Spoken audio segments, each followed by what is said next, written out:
अस्सलाम वालेकुम दोस्तों, कैसे हैं? उम्मीद करता हूं कि आप ठीक होंगे और ये भी उम्मीद करता हूं कि आपने मेरे चैनल को सब्सक्राइब भी कर लिया होगा।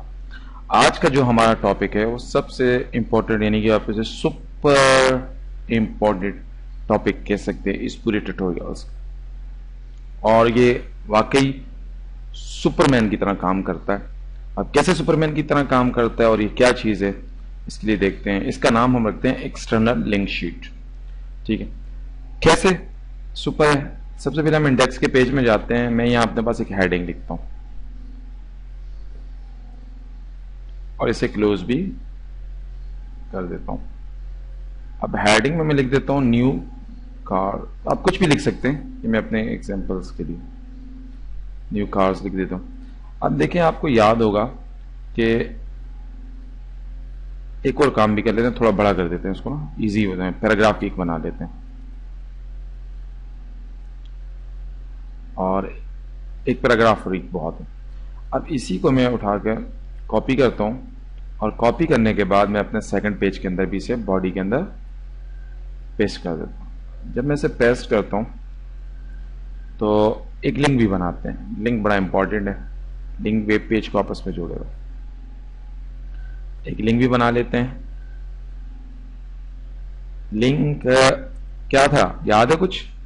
href hyper reference equal double quotations. हमने सेकंड पेज पे जाना है तो मैं इसका बना देता हूं सेकंड पेज डॉट html। ये बार बार आपके सामने आती जाएगी, प्रैक्टिस होती जाएगी। अब सेकंड पेज पे भी हम इसी लिंक को कॉपी करते हैं और इसे सेकंड पेज पे भी पेस्ट कर देते हैं।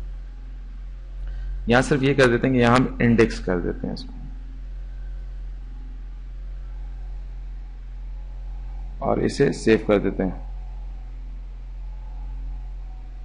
तो सेव करने के बाद हम इसे जरा अपने ब्राउजर में चेक करते हैं। देखो कुछ इस तरह आएगा, ये हमारा इंडेक्स का पेज आ गया। ठीक है, अब देखें इसमें हमारा लिंक नहीं आया। लिंक क्यों नहीं आया? कि हमने लिंक को कोई नाम नहीं दिया। उसका हमने लिंक तो दिया लेकिन उसको कोई नाम नहीं दिया। हम यहां नाम दे देते हैं सेकंड पेज और यहां हम दे देते हैं इंडेक्स html। इंडेक्स ही दे देते हैं, सेव करते हैं। अब यहां मैं रिफ्रेश करूंगा तो यकीनन वो भी आ रहा होगा। अभी भी नहीं आया, क्यों नहीं आया भाई? ये चेक करते हैं। यहां तो हमने दे दिया और इसे सेव नहीं किया था। अब ये जरूर आएगा, ये देखें आ चुका है। अब यहां से हम जाते हैं सेकंड पेज पे, ये हमारा सेकंड पेज आ गया। अब यहां से हम जाते हैं इंडेक्स में तो ये हमारा फर्स्ट पेज आ गया। सेकंड पेज इंडेक्स पे जाके प्रॉब्लम कर रहा है। क्यों प्रॉब्लम कर रहा है? ये सारी प्रॉब्लम साथ साथ हम सॉल्व करते रहेंगे तो हम बहुत अच्छे तरीके से इसको सीखेंगे, क्योंकि हमने 2 दफा उसको HTML की एक्सटेंशन दे दी है। ठीक है, इंडेक्स सेकंड पेज इंडेक्स, ये हमारा इंडेक्स आ गया और ये हमारा सेकंड पेज आ गया। अब मैंने ये न्यू कार्स जो है इसको मैंने बोल्ड या ग्रीन या इसके साइज चेंज करते हैं, कुछ करते हैं इसके साथ। तो हम क्या करेंगे, यहाँ H1 को अपने स्टाइल यहां लेंगे, STYLE style type equal text CSS। Close करते हैं इसको और यहां इसको क्लोज कर लेते हैं। यहां हम दे देते हैं H1। H1 को हम क्या करते हैं कि हम कहते हैं इसका कलर इसका ग्रीन कर देते हैं और फॉन्ट साइज इसका कर देते हैं 50 पिक्सल्स। सेव करते हैं इसको। अब देखिएगा इसको सेव नहीं हुआ फिर मेरे ख्याल में, या H1 ठीक है, कलर ग्रीन, फॉन्ट साइज फला यहाँ तक तो सही है, सेव नहीं हुआ था।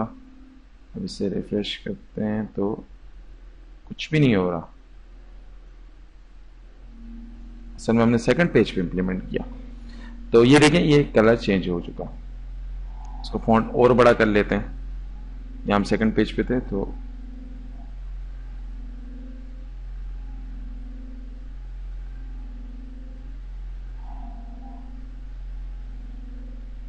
ये देखें ये बड़ा हो गया। अब यही इंप्लीमेंट मुझे जो करना है अपने फर्स्ट पेज के ऊपर यानी इंडेक्स के ऊपर करना है, तो मैं यहां भी कोडिंग करूंगा। अब आप थोड़ा तसव्वुर कीजिएगा, आपके पास एक वेब पेज है और उसमें 500 वेबसाइट है जिसपे 500 पेजेस हैं, तो क्या आप हर पेज पे जाके इस तरह काम करते रहेंगे? कितनी परेशानी हो जाएगी।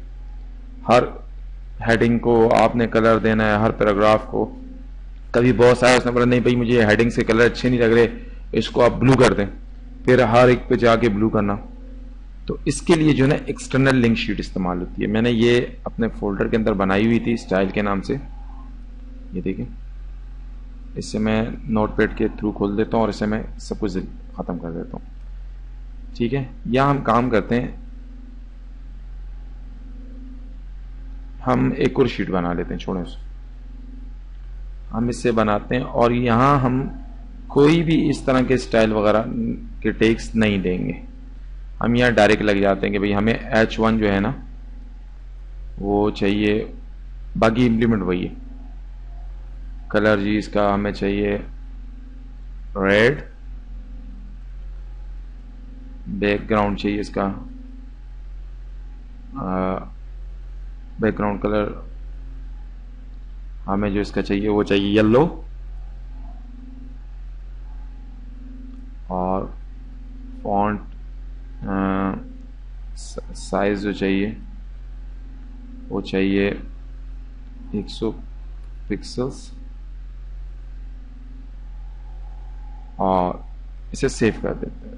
अब जब हम इसे सेव करेंगे तो याद रखिएगा उसी फोल्डर के अंदर सेव करना है जिस फोल्डर के अंदर हमारी इंडेक्स की फाइल है। मैं इसे दे देता हूँ के 3 दफा के का नाम दे देता हूँ, और यहां से जाके इसको देखें, यहाँ कैस्केडिंग स्टाइल शीट होगी। कहाँ सी, ये कैस्केडिंग स्टाइल शीट CSS। अब देखें इसके साथ एक्सटेंशन लग गई CSS की। इसे सेव कर लेते हैं। सेव करने के बाद हम इसे इंप्लीमेंट करते हैं तो देखते हैं कि क्या होता है। सेकंड पेज पे हमारा देखें कुछ भी नहीं है, सब कुछ खत्म खाली। अब हमने क्या करना है कि इसे लिंक देना है। लिंक देने के लिए हमने लिंक का टैग इस्तेमाल करना है। लिंक, अच्छा लिंक है, लिंक के बाद हम कहते हैं इसके रिलेशनशिप क्या है भाई। स्टाइल शीट इस्तेमाल करें तो हम यहां लिखेंगे स्टाइल शीट, ये हमेशा सेम रहेगी। क्या स्टाइल शीट टाइप क्या है? टाइप तो याद होगी ना आपको, टेक्स्ट स्लैश CSS। कहाँ है ये? href हाइपररेफ, ठीक है, उसी फोल्डर के अंदर है तो हम इसका नाम देंगे। हमने क्या दिया था? k.css। इसे सेव करते हैं। सेव करने के बाद ये हमने फर्स्ट पेज पे इंप्लीमेंट किया है, तो हम जाते हैं। अब जैसे ही फर्स्ट पेज में मैं आऊंगा, ये देख रहे हैं आप, न्यू कार्स। अब इसे मैंने दूसरे पेज पे भी इंप्लीमेंट करना है, तो मैं सिर्फ और सिर्फ इस डेटा को यहाँ देखिए, मैं सर ये लिंक जो होता है ना, ये एम्प्टी टेक की एग्जांपल होती है। काम तो कर जाता है लेकिन बाद में बड़ी प्रॉब्लम करते हैं। कॉपी करता हूँ मैं इसे और अपने सेकंड पेज पे भी ले जाके हेड के अंदर रख देता हूँ और इसे सेव कर देता हूँ। सेव करने के बाद जैसे ही अपने सेकंड पेज पे जाऊंगा, ये देखें सेकंड पेज पे इंप्लीमेंट। अब इस तरह हजारों पेजेस पे इस तरह ये इंप्लीमेंट हो सकती है कि स्टाइल शीट। अब बॉस ने कहा भाई ये मुझे रेड कलर अच्छा नहीं लग रहा, मुझे यहाँ ब्लू चाहिए। तो क्या अगर आप पुराने तरीके से जाते तो हर एक पेज के ऊपर जाके हर एक को करते हैं, लेकिन अब यहाँ आप सिंपल जाएंगे और CSS के अंदर जो येलो है, ये रेड है, इसे आप कर दें ब्लू। सेव कर लें। सेव करने के बाद देखें इंडेक्स भी। तो ये एक्सटर्नल शीट का जो लेक्चर था आपका, ट्यूटोरियल था, सुपर ट्यूटोरियल है। इसको आपने बार बार समझना है, 10 दफा समझना है, और जितनी दफा आप इसकी प्रैक्टिस करेंगे उतना अच्छा रहेगा। कई दफा आपसे गलतियां होंगी, आपने उनको सुधारना है। कई दफा आप परेशान हो जाएंगे, यार ये क्या हो रहा है क्या हो रहा है, तो आपने वीडियो को पॉज करना है, फिर देखना है, फिर करना है।